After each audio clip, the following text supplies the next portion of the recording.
চলো বন্ধুরা, আজকে চলে এসেছি তোমাদের সামনে আমি একটা নতুন ভিডিও নিয়ে। তো তোমাদের সামনে পঞ্চম শ্রেণীর দ্বিতীয় পাঠ্য বুনো হাঁস গল্প নিয়ে, লীলা মজুমদারের লেখা বুনো হাঁস গল্প। এর জন্ম বৃত্তান্ত, জন্মকাহিনী পড়া যাক। লীলা মজুমদার 1908 সালে জন্মগ্রহণ করেন এবং 2007 সালে তিনি মারা যান। জন্ম কোথায়? জন্ম কলকাতায়, জ্যাঠামশাই উপেন্দ্রকিশোর রায়চৌধুরীর বাড়িতে।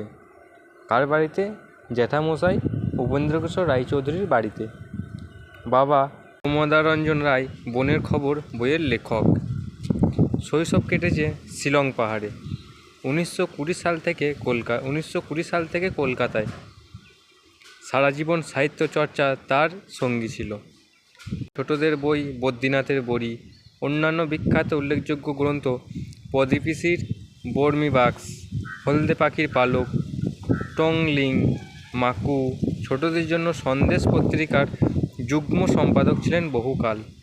বহু পুরস্কারে সম্মানিত, যার মধ্যে রয়েছে রবীন্দ্র পুরস্কার, আনন্দ পুরস্কার, ভারতীয় শিশু সাহিত্য পুরস্কার। তার লেখা গল্প স্বল্প বই থেকে বুনো হাঁস গল্পটি নেওয়া হয়েছে। তো চলো বন্ধুরা, এবার আমাদের মূল পাঠে চলে যাই। চলো শুরু করা যাক। লীলা মজুমদারের লেখা বুনো হাঁস।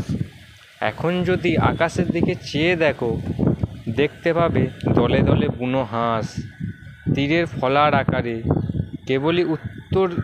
কেবলই উত্তর দিকে উড়ে চলেছে। কেউ এত উঁচুতে উঠছে যে কোনো শব্দ নেই, কার শুধু ডানার শোঁ শোঁ শব্দ শোনা যাচ্ছে। আবার কেউ বা বলছে গাঁক গাঁক গাঁক। ওরা গরম দেশে শীত কাটিয়ে এখন শীতের শেষে আবার নিজের দেশে ফিরে যাচ্ছে। ওদের বেশি গরম সহ্য হয় না, আবার বেশি শীতও সহ্য হয় না। কেউ কেউ হিমালয়ের উত্তর দিক থেকে বরফের পাহাড় পেরিয়ে আসে।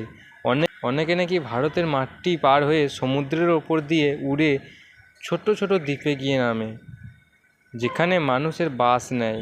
নিরাপদে তাদের শীত কাটে। পৃথিবীর দক্ষিণের আধখানায় আমাদের শীতের সময় গরম, আবার গরমের সময় শীত। লাদাখের একটা বরফে ঢাকা নির্জন জায়গাতে আমাদের জওয়ানদের একটা ঘাঁটি ছিল। তখন শীতের শুধু শুরু।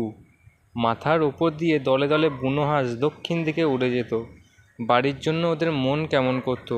চিঠিপত্র বিশেষ পৌঁছাতো না, শুধু রেডিওতে যেটুকু খবর পেত। একদিন একটা বুনো হাঁস দল ছেড়ে নিচে পড়ল একটা ঝোপের ওপর, নেমে থরথর করে কাঁপতে লাগলো। তারপর ওরা অবাক হয়ে দেখলো আর একটা বুনো হাঁসও নেমে এসে এটার চারিদিকে উড়ে বেড়াচ্ছে। বরফ পড়তে শুরু করতেই জওয়ানরা গিয়ে আগের হাঁসটাকে তাঁবুতে নিয়ে এলো। অন্য হাঁসটা প্রথমে তেড়ে এসেছিল, তারপর ওদের সঙ্গে সঙ্গে নিজেই গিয়ে তাঁবুতে ঢুকলো। ভিতরে ছেড়ে দিতেই দেখা গেল প্রথম হাঁসটার ডানা জখম হয়েছে, তাই বেচারি উঠতে পারছিল না। জওয়ানদের মুরগি রাখার খালি জায়গা ছিল, সেখানে বুনো হাঁসটা রইল। টিনের মাছ, তরকারি, ভুট্টা, ভাত, ফলের কুচি এইসব খেত। ওদের দেখাশোনা করা জওয়ানদের একটা আনন্দেরই কাজ হয়ে দাঁড়ালো। পরের হাঁসটা ইচ্ছা করলেই উড়ে চলে যেতে পারত, কিন্তু সঙ্গীকে ছেড়ে সে গেল না। সারা শীতকাল দুজনে ওখান থেকে গেল। আস্তে আস্তে ডানা সারল, তখন সে একটু একটু করে উঠতে চেষ্টা করলো।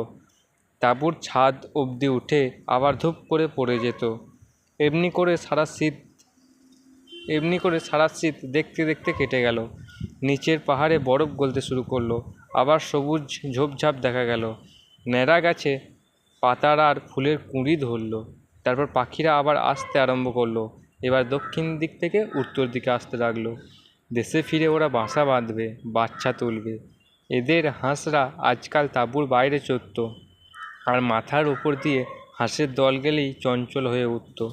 তারপর একদিন জওয়ানরা সকলে কাজ সেরে এসে দেখে হাঁস দুটি উড়ে চলে গেছে।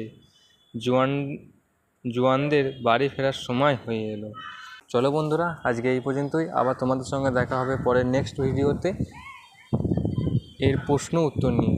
চলো, যদি ভালো লাগে অবশ্যই চ্যানেলটিকে লাইক, সাবস্ক্রাইব এবং কমেন্ট অবশ্যই করবে এবং বন্ধুদের মাঝে অবশ্যই শেয়ার করে দেবে। চলো, আজকের মতো এই পর্যন্তই। Tata, bye bye.